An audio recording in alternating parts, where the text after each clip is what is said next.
Hello everyone. विद्युत धारा के चुंबकीय प्रभाव भाग 1 में आप पढ़ चुके हैं। एक साधारण चालक में जब हम विद्युत धारा प्रवाहित करते हैं तो चुंबकीय क्षेत्र बनता है और चुंबकीय क्षेत्र की दिशा होती है क्लॉकवाइज और एंटी क्लॉकवाइज। इस भाग में हम पढ़ेंगे विद्युत धारावाही वृत्ताकार पाश और सोलेनॉइड यानी कि परिनालिका। शुरू करते हैं। विद्युत धारा वृत्ताकार पाश के कारण चुंबकीय क्षेत्र। ये आपकी 10th क्लास की सहायक पुस्तिका के 4-5 पॉइंट है, मैं आपको पढ़ के बताती हूँ। ये एक वृत्ताकार पाश है यानी कि सर्कुलर लूप है। इसके अंदर ये जो रेखाएं दिख रही हैं ये हैं चुंबकीय क्षेत्र की रेखाएं, और इस चालक के अंदर भी विद्युत धारा प्रवाहित कर रही है, प्लस यानी कि यहाँ से प्रवाहित कर रही है और ऐसे होते हुए इस दिशा में जा रही है। पहला पॉइंट है, इसमें जो चुंबकीय क्षेत्र है वो इन सकेंद्रीय वृत्तों द्वारा दर्शाया गया है। वृत्त निरंतर बढ़ते जाते हैं जैसे जैसे नजदीक जाएंगे। इसके बीच में जब रेखा आती है चुंबकीय क्षेत्र की तो वो सीधी रेखा की तरह प्रतीत होती है। पाश के अंदर चुंबकीय क्षेत्र की दिशा एक समान होती है। अब इस पाश को समझने के लिए मैं क्या करती हूँ, इसे थोड़ा बड़ा डायग्राम बनाती हूँ। आइए देखते हैं। अभी बच्चों हम पढ़ेंगे विद्युत धारावाही वृत्ताकार पाश। हम क्या करते हैं, पहले एक वृत्ताकार पाश में आपको बना के दिखाती हूँ, उसको बड़ा पाश बनाते हैं इस तरह से। एक वृत्ताकार पाश बना दिया मैंने जिसमें विद्युत धारा क्या है, यहाँ से प्रवाहित हो रही है और इस तरफ आ रही है, इस तरह से आ रही है विद्युत धारा, ठीक है, यानी कि एंटी क्लॉकवाइज। अब क्या करते हैं, इस पाश के कुछ हिस्से कर देते हैं हम।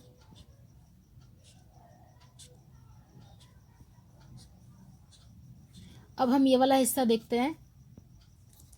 इस वाले हिस्से में विद्युत धारा क्योंकि यहाँ से यहाँ जा रही है तो इस वाले हिस्से में विद्युत धारा कैसे जा रही है, नीचे से ऊपर की ओर, और इस वाले हिस्से में विद्युत धारा ऊपर से नीचे की ओर आ रही है। तो आपने देखा है दायां हस्तांगुष्ठ नियम में जब विद्युत धारा नीचे से ऊपर की ओर जाती है यानी कि ऐसे, तो आपकी उंगलियां कैसे मुड़ी हैं, एंटी क्लॉकवाइज आपके चेहरे के सामने। तो यहाँ पर जो चुंबकीय क्षेत्र की जो रेखाएं हैं वो भी एंटी क्लॉकवाइज होंगी यानी कि इधर, ठीक है। नाउ यहाँ पर जो विद्युत धारा है वो ऊपर से नीचे है तो चुंबकीय क्षेत्र कैसा होगा, राइट क्लॉकवाइज। अब क्या करते हैं, इन्हीं गोलों को, ये जो सकेंद्रीय वृत्त हैं इनको थोड़ा बड़ा बड़ा करते हैं।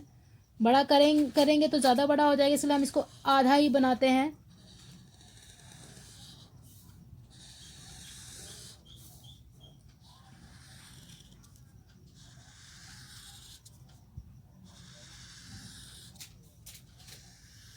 बीच में एक सीधी रेखा आ जाती है, जो अभी मैंने आपको पॉइंट बताया। अब देखिए ये क्लॉकवाइज चुंबकीय क्षेत्र बन रहा था तो इस एरो को यहाँ लगा दो तो कोई ज़्यादा बड़ी बात नहीं होगी, ठीक है। और ये एंटी क्लॉकवाइज है यानी कि इधर से आ रहा है ऐसे, तो ये एरो कैसे निकल रहे हैं, बाहर की ओर।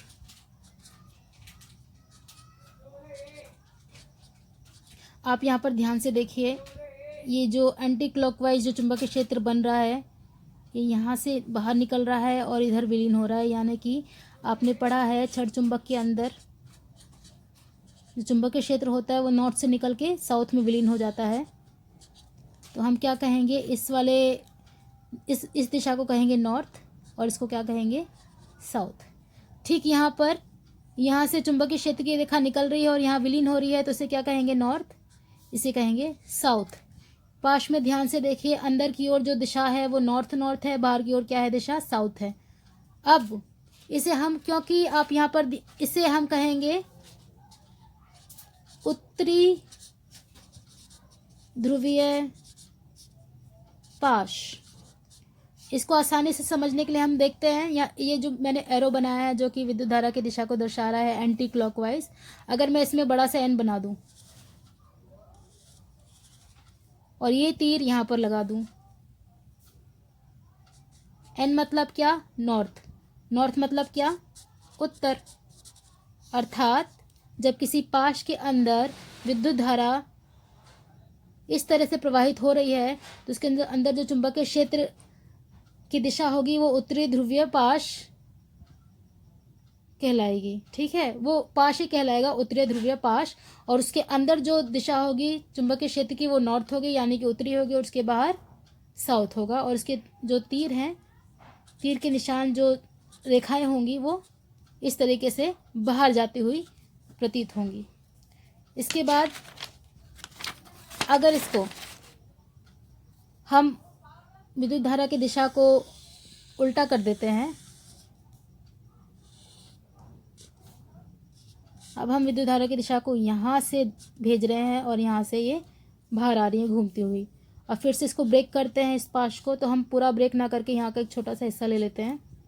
तो फिर यहाँ पर क्या होगा, विद्युत धारा यहाँ पर नीचे से ऊपर की ओर जा रही है और यहाँ से ऊपर से नीचे की ओर आ रही है। तो आपने देखा जब ऊपर जाएंगी तो एंटी क्लॉकवाइज, जब नीचे आएगा तो क्लॉकवाइज। विद्युत धारा की दिशा जब ऊपर की ओर होगी तो एंटी क्लॉकवाइज चुंबकीय क्षेत्र की रेखाएं, और जब नीचे की ओर होगी तो क्लॉकवाइज चुंबकीय क्षेत्र की रेखाएं। ऊपर जा रहा है तो यहाँ पर क्या होगा, एंटी क्लॉकवाइज चुंबकीय क्षेत्र की रेखाएं। नीचे आ रहा है तो क्लॉकवाइज चुंबकीय क्षेत्र की रेखाएं। अब इसको बड़ा करते हैं, वेरी इजी।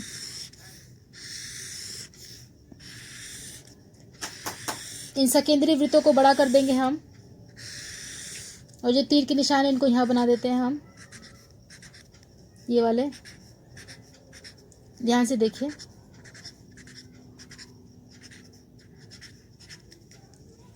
क्योंकि ये जो रेखा है चुंबकीय क्षेत्र की, जो रेखा है वो यहाँ से निकल रही है और यहाँ विलीन हो रही है, तो नॉर्थ दिशा किधर होगी, उत्तरी दिशा।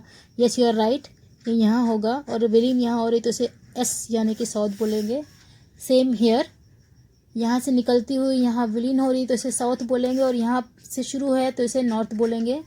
तो ये कौन सा हो जाएगा पाश, दक्षिणी ध्रुवीय पाश। ये दिशा कौन सी हो जाएगी, साउथ, और ये नॉर्थ।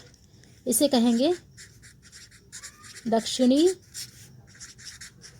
ध्रुवीय पाश। इसे याद करने का तरीका देखिए, विद्युत धारा कैसे जा रही है, यहाँ से होकर के ऐसे, यानी कि क्लॉकवाइज। तो हम इसको ऐसे बना देंगे, विद्युत धारा की दिशा क्या है, क्लॉकवाइज है। अगर विद्युत धारा की दिशा क्लॉकवाइज होगी तो जो हमारा पाश होगा वो दक्षिण ध्रुवीय होगा, यानी कि साउथ पोल। ठीक है, साउथ पोल लूप। तो हम यहाँ पर क्या करेंगे, इसको याद रखने के लिए हम यहाँ पे एस बनाएंगे। देखो एस, तो इससे हमें ये याद रह जाएगा। इसको फिर से बना देती हूँ मैं।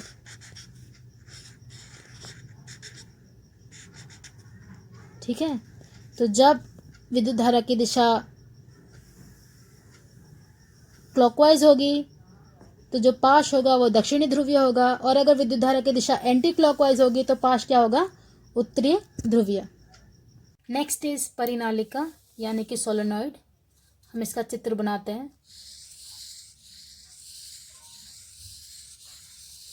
एक घुमावदार तार या फिर चालक, यहाँ से विद्युत धारा जा रही है, प्रवाहित हो रही है, ठीक ऐसे। नाउ आप ये देखिए, इस परिनालिका के अंदर यदि आप विद्युत धारा की जो दिशा है देखेंगे तो वो कुछ इस तरह से है।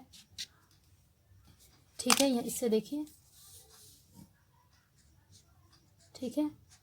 और जब ये ख़त्म होती है तो ये कुछ इस तरह से दिखाई देगी आपको।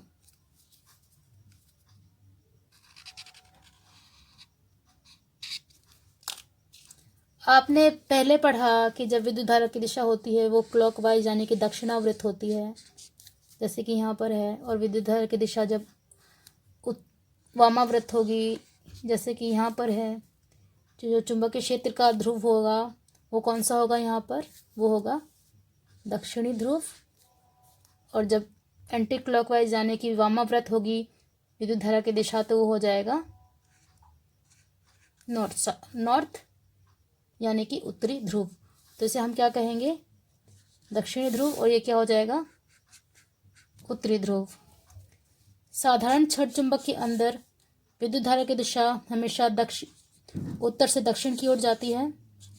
सेम इसी तरह से परिनालिका भी कार्य करेगी, और इसके अंदर भी जो विद्युत धारा की दिशा है वो उत्तर से दक्षिण की ओर जाएगी, कुछ ऐसे।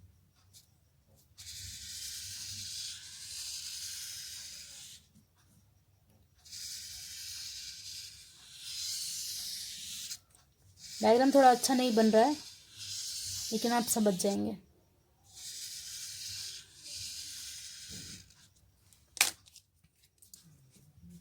उत्तर से दक्षिण की ओर तो एरो कुछ ऐसे लगेंगे, उत्तर से दक्षिण, ठीक है। लेकिन जो परिनालिका के अंदर जो चुंबकीय क्षेत्र की रेखाएं जाएंगी वो दक्षिण से उत्तर की ओर होंगी।